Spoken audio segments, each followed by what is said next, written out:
The Bub Hub Club is proudly brought to you by Kayana Photography, Fully Sick Bags, and The Pregnant Book.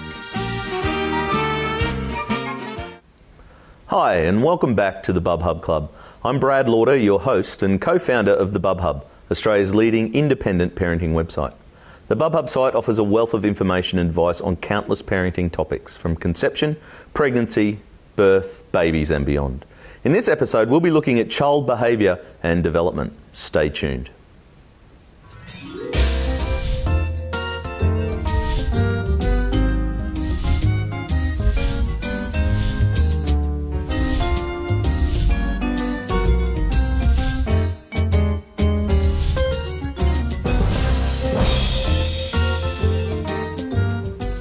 Welcome back. It certainly seems the world is changing fast, particularly when my 2-year-old niece is showing my father how to watch Dora on an iPad. Child development and behavioural issues can cause a lot of grief for parents, and we have many questions on the topic posted in our forum. There are questions about age-appropriate games, developmental milestones, and the benefit of play and interaction, not to mention the many questions about discipline, tantrums, and problem behaviour. In this episode, we'll be talking to the experts and answering some of these questions. We're joined first by Professor Matt Sanders. Professor Sanders is a returning guest and the founder of the world-acclaimed Triple P Positive Parenting Program, which over the past 30 years has helped more than 6 million children and their families in 20 countries. He's a professor of clinical psychology, director of the Parenting and Family Support Centre at the University of Queensland, and is regarded as one of the world's leading parenting experts. We're happy to have him, and thanks for joining us. Hello there. Matt, parents are often very concerned about how their children are developing compared to others. How do we know if our child's development is on track? Is it bad to compare to other kids? I don't think it is bad at all. In fact, it's a very normal, healthy thing to use all the available sources of information you have when you're raising children, and one of those are friends, neighbours, other children of a similar age. Because it's interesting that a lot of parents acquire their knowledge about what is age appropriate for children by these kind of social comparisons, the connectedness we have with others in our community. So it's a healthy thing. Okay. One of the things we notice a lot, though, is that parents get a bit stressed if little Johnny isn't developing at exactly the same rate as their cousin is who's the same age. Yes, indeed. The thing that I think all parents have to remember are there are huge individual differences amongst children, and so while you expect children to acquire certain kinds of behaviours and reach certain milestones at particular ages, these are averages. Yes. And that there's always, some variation around it. Yeah. And I think that the important thing for parents to be aware of is that if they're thinking about their own child's development, and for example, a child has reached the age of 3 and they're still having a lot of difficulty with enunciating any words, or they've got very few words in their vocabulary, and many other children they know have been starting to talk from 12 months of age on, and they've got many words by the time they're age 3. That sort of difference in the level of language is very important to tune into, because delayed language development is related to children's intelligence, which is subsequently related to their school accomplishment. Right, okay. So how do parents know when to seek help? Look, many parents have this intuitive kind of feel that something is not quite right. And my view is that if you think it is not right, then there is absolutely no harm in going along to speak to your GP, to get a referral to an appropriate health professional who's an expert in children, and check it out. If it's causing you worry and distress, then it's better to do something about it than to have this nagging doubt that in fact you may be neglecting something that was quite important that you should have been dealing with much earlier. Absolutely. Removing stress from parents' lives is important, because it then removes it from the child's life. Yeah, although of course removing stress completely is impossible, and just simply being with children can be a source of stress in its own right, even when they're healthy and well behaved. So that leads us nicely into the big area for parents can be discipline. When do you start planting the seeds of discipline?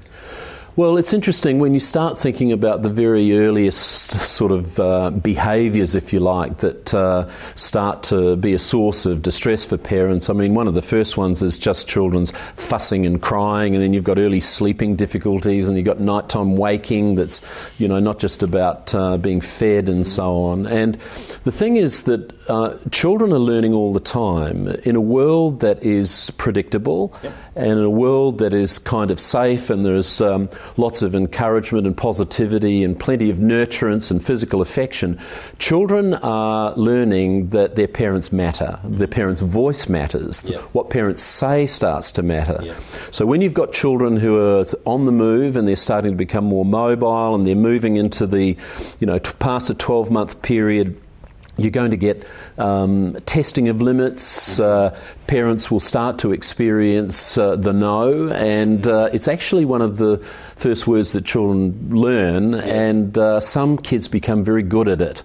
And the challenge, I think, for a lot of parents is to realise that it's important that you do have some influence and authority over children, because if they are not under the control of your voice, in other words, they just completely ignore whatever you say whenever you say it, that's actually quite dangerous for children, because kids can get into accidents, they run out into the road, they need to be able to observe adult authority at times. So I'd say, you need to start thinking about issues to do with consistency and follow through and predictability very early on. And the most important thing, I think, with effective discipline is that when children are doing the right thing, that you tune into it. You pay attention to the behaviours and skills you want children to do more of. Right. Excellent. And so how do you encourage your kids to use good manners? Through practice, you first of all use good manners yourself, because modelling and learning through watching is one of the key drivers for when children learn new behaviour. And then I can't explain my children then, but anyway. Well, I mean, the important thing is that when children approach you and they want something and they make a request, you have to tune your ear into whether the request is civil and pleasant. Because if you simply just give the children what they want, regardless of tone of voice, whether they've said a please or thank you, then children learn it doesn't matter. Once they've learned the behaviour, unlearning it is... Well, children are capable of learning and unlearning behaviours throughout their lives, but I think the important thing is that why try to make it so much harder for a child to learn what's appropriate? I mean, the best thing to do is when children request things and it's in an unpleasant voice or a demanding voice, get them to try it again using a more civil voice before you even consider the request. So don't say yes or no until the form of the request is civil. Posed appropriately. Posed appropriately, and sometimes kids just have to get used to the bad news that even if they've asked nicely for it, the answer's no. Still no. Do you have any tips for controlling tantrums? Well, tantrums are an interesting kind of behaviour pattern in children. They generally are triggered by a situation of frustration where children are either not getting what they want or they've learnt to escalate in order to get what they're seeking from a parent. And so, in part, you can avoid a lot of tantrums by dealing with the early signs of it. So one of the early signs of a tantrum can be when children ask for something and use a sort of an unpleasant, whingy voice, and if they don't get what they want, they learn to escalate. But if you can intervene early and teach them to ask civilly, to use a pleasant voice, you nip at the bud this escalating process. The other thing I'd say with tantrums is there's only one thing certain, is that they eventually stop. They're self-limiting, and the main thing is that you've got to be careful not to just inadvertently reward a child for a tantrum. For example, it's coming around to Christmas time now. A child wants an eclair. They've had one already, and you're saying, no, you can't have another one. The tears come, they're bursting into, it's not fair, and then the parent says, oh, we'll have just one more. Don't do that. Yeah, don't do that, but, have this to shut up. So the child learns that if no doesn't mean no, you try harder, you escalate. Then you get what you want. Excellent. Thanks for that, Matt. Stay tuned, because after the break we'll be joined by Petra Stannon from Playgroup Queensland, and we'll be chatting about learning through play, positive peer relationships and family activities.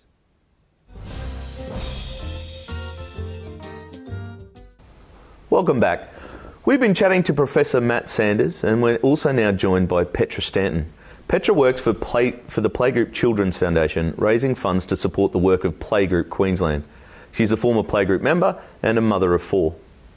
Petra, Playgroup Queensland advocates play-based learning. Why is it so important? Play is just so important right from birth as far as developing physical skills, problem solving, independent thinking, and above all it's fun, so children are happy to do it forever. Yeah, they look forward to their playgroup days. And they're learning at the same time. Which is great. Yeah. Matt, what are some other ways parents can help their children learn? Oh, there are many things that parents can do. Probably one of the most important is just talking to children, because things that children learn through language, language is the vehicle for communication and changing your environment, so that the more parents talk to their kids, chat to them and respond to when children are talking to them, that's a very powerful way of promoting learning. Interest in books, reading to children, answering their questions, being available to them when they initiate to show you something, show an interest in it, ask them to share what they've noticed, get them to describe what they've discovered or created or built. All of that promotes learning. Yeah, I found getting kids to talk isn't really an issue. It's just getting them to talk about the right things. Petra, what are the good games and books that can aid learning and development? Look, I love throwing Petra the curly ones. There are a myriad of choices out there for activities for children and book resources. But Playgroup Queensland actually developed some activity cards which help parents to come up with ideas for play, which includes creative ideas, water play, sensory play, doing different areas of play. And they actually are specified for age appropriateness and the skills that they will learn from each of those activities. Which they can all get on your website.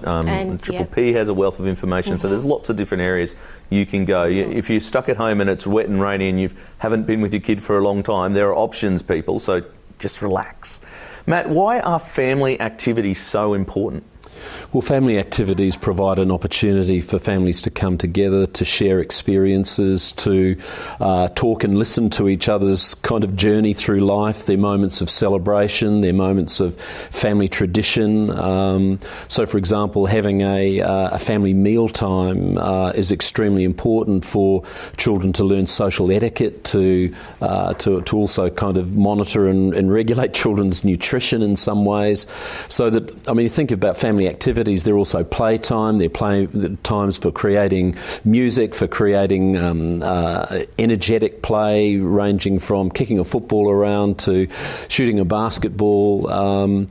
If we want families to come together, they have to spend time with each other. And if they spend time with each other, they learn that they're more likely to tolerate each other's difference, and you're able to overcome some of that friction. But if you've got friction and people avoid each other, how do people ever overcome absolutely that? And again, parents, if you get the kids all together and it's annoying because they're arguing all the time, they will work through that, won't they? Well, they will do so, but there are certain times where it's not good to have a lot of argument taking place. For example, if you're having a meal, and so this is time where some basic house rule and ground rules relating to how you treat each other, how you behave in a particular situation. That's not the time for sort of a heated family conflict. Okay. If it is, it's stressful and it's unpleasant and people want to avoid it. Okay, well, we'll work around that. Talking specifically about playgroup and other group socialising situations, what are the benefits for kids and parents?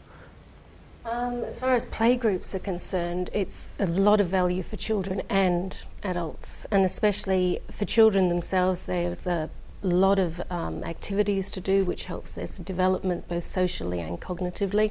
But also for parents, it's a great place to share and experiences and ideas and get support. And basically at Playgroup we say that there's friends made for life at Playgroup for both children and their parents. Oh, absolutely. And again, I think it's parents in this age when the first-time parents in particular, there's so many things happening. You think, oh my God, but then you go to a playgroup and the other parents have got exactly the same issues. Yes. I think that helps a lot. How do we know kids are forming positive peer relationships and that they're not being bullied? Well, I mean, there are certain things that children will do. For example, when they're forming good friendships, they talk about their friends. When you've been apart from them, they've been at kindy or a playgroup or something like that, right, there will be times that children will be sharing what other kids they like are doing.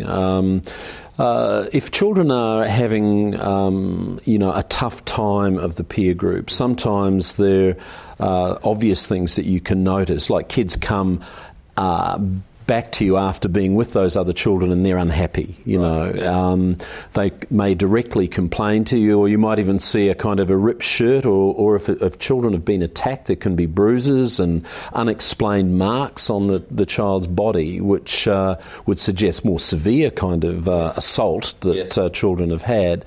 But I think the other sign is that when you're with them, you will notice how your children interact with other kids, how comfortably and easily they join an activity, leave it, whether they've got followers who are interested in tagging along with them and clearly want to be with your child. So friends are extremely important to children's development. Okay, thanks for that. We at the Bub Hub are big fans of Playgroup, and we feel it provides vital support for many parents. After the break, we'll be asking our experts questions from real mums and dads, so don't go away. Welcome back. We've been talking with child behaviour and development expert Matt Sanders and Playgroup Queensland guru Petra Stanton. We've chatted about development, problem behaviour and learning through play. Now we have some questions from real mums and dads, Bub Hub members who have posted their concerns on our forum. Kat is back to pose some of the picked questions to our experts. Hi Matt and Petra, we've got a couple of questions from mums on our forum. Our first question is for Matt. My 7-year-old is generally well behaved but doesn't stand up for herself and is scared of speaking out. She seems to get along with other children but not her age. She seems to have many other friends but none 3 or 4. She is not interested in any sports at all, so trying to get her to join a sports team is impossible. She is also very emotionally sensitive. How can I encourage her to be more confident and outgoing? I guess the important thing to remember is that confidence comes through doing, not talking about doing. So there's only a certain amount that you're able to do to build confidence without a child actually participating and having a go. One of the challenges, I think, for all parents is how to get children to make that first step where they join something, participate in something. And I think it's important in this sort of situation that parents can sometimes go along with a child to the first time they're doing something.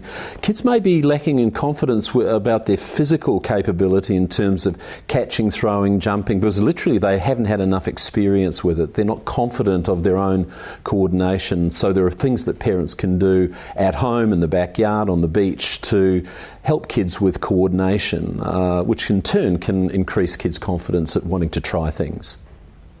Great. Thanks, Matt. Our next question is for Petra. The next mum asks, I have an almost 2-year-old and some days I'm quite lost about how to keep him occupied, learning and having fun. Can you recommend some age-appropriate games that will keep his development? Again, there are lots of age-appropriate skills and things you can be doing with your child. Again, if I go back to the Playgroup Queensland activity cards that actually specify different things you can do with your children. For example, something like puppet making will develop cognitive skills, or it will develop your fine motor skills, whereas something like water play where you're pouring and tipping, that will develop hand-eye coordination, cognitive skills, and also forms the early basis to maths and science. So there are lots of things out there. Matt, we have, of course, a toilet training question. My son, who'll be 3 in a few months, has been out of nappies for about 10 weeks. He was making progress, and we got to the point where almost number 1s were in the toilet. Barely any number 2s though. But for the past few weeks, he has regressed, and now he almost never makes it and is happy to just pee on the floor. Is this normal? What can I do? Well, it's quite common for children who initially make a good start, good progress with toileting, for something to disrupt it. It can range from an illness or some kind of change in the family situation where they go back and seem to lose confidence in the skill that they're acquiring. I think the most basic thing is just start again, go back to what was working to get the child started, and remember, when children are making an effort to learn to toilet independently, then it's really important to celebrate those moments and give them plenty of praise and encouragement for the successes that they have. Particularly boys, we always love a bit of encouragement. Some need it more than others. Absolutely. Petra. A mum asks, I'd love to go out more now that my little one is getting more sociable, but the mums in my mother's group, although are very lovely, are quite a bit older than me and we don't have much in common. Are there any groups specifically for young mums? Look, playgroups are as varied as the families within them, so we actually recommend that you try a few playgroups, not just go to the first one, but try a few, and I'm sure there'll be a playgroup out there because there's over 1,000 in Queensland. So keep persevering, I'm sure you'll find a playgroup that's right for you. There are even playgroups for dads. There are. If there's playgroup for dads, there's playgroup for everyone. Yeah. There's and they're ethnic really ones successful. as well, aren't they? Yes. Yeah. So again, it's worth keeping in mind there's lots of options and not to just settle on the first thing you find. Yep, and grandparents playgroups. Oh, so okay, yeah, absolutely. Matt, we have a mum that needs some tips for some discipline. What do you do when the naughty corner has stopped working? My 2-year-old will now take herself to the corner, do her time, apologise, and then return to the naughty behaviour. When she is asked, do you want to go to the corner, she says yes. She is a good child and only goes there for hurting her brother. I don't know what else there is to do. I think the key thing to making any form of time out work is the contrast between the time in and the time out situation. Time in is, of course, the rest of the time that they're not in time out. So the more positive it is, the more it's associated with getting attention for appropriate behaviour, the greater the contrast then that's created for going into time out. So what I'd be inclined to do is to go back to a situation where for everything she does that she gets a no, aim for 4 to 6 positives. So that kind of ratio of 6 to 1 is an excellent kind of situation for creating a good contrast. If there's not enough contrast, there's not enough attention for good behaviour, then no timeouts are going to work. Great, thank you. This question is about Playgroup for Petra. Would my son benefit from a playgroup? He has autism and I'm not sure if it would be worth going, even though I enjoyed some company. Because autism is characterised by social impairments and communication difficulties, a playgroup actually makes it an ideal setting for a child with autism or with autism characteristics to go to playgroup. We do, although every playgroup should be welcoming and is inclusive of children with autism, we do actually have a program called Play Connect, which is specifically developed for children with autism. Now, these playgroups are smaller in number, they have lots of visual aids to stimulate and engage learning, and they're an incredibly welcoming playgroup, which is a doorway to further knowledge and often has guest speakers to help you with dealing with children with autism. Great, thank you very much. We have time for one last question for Matt, and that question is, my daughter is 16 months old and the only baby in our mother's group not to walk yet. Should I be worried? Is she normal? No, I don't think. I wouldn't be too worried at this stage, so long as she's mobile and moving around the environment, and you've checked that there's not something physically wrong with her. Then children acquire these different competencies, particularly in terms of motor development at different stages. So some range is expected and normal. My brother-in-law is the Dux of MBAs at the best MBA school in all of Britain. He was almost 2 before he walked, so I hope that alleviates some of your concern. I mean, again, they might be slower in one things and better in others. It's all relative, so again, just relax. That's all the questions from the forum that we have time for today. Thank you, Matt and for your answers. Well, that's all for this episode. Thanks to our guests, Professor Matt Sanders and Petra Stanton. Matt wants to encourage parents and caregivers of children with disabilities aged 2 to 10 in Queensland to go to www.mysay.org.au and share their experiences. The research team will use this information to provide free parenting support across the state in 2013 and for the next 4 years through the Triple P Stepping Stones program for parents and caregivers of children with special needs.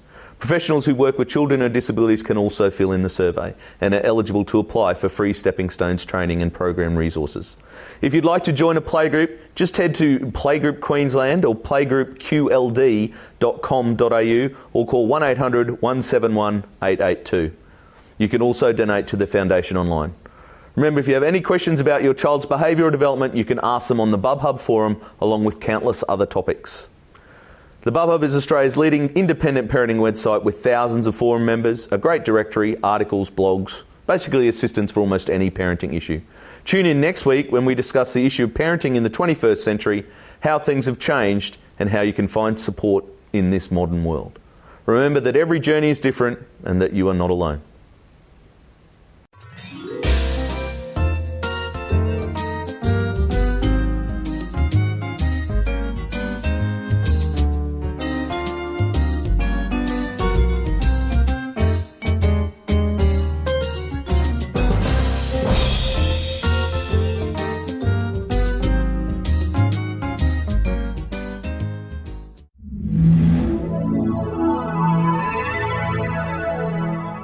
The Bub Hub Club is proudly brought to you by Kayana Photography, Fully Sick Bags and The Pregnant Book.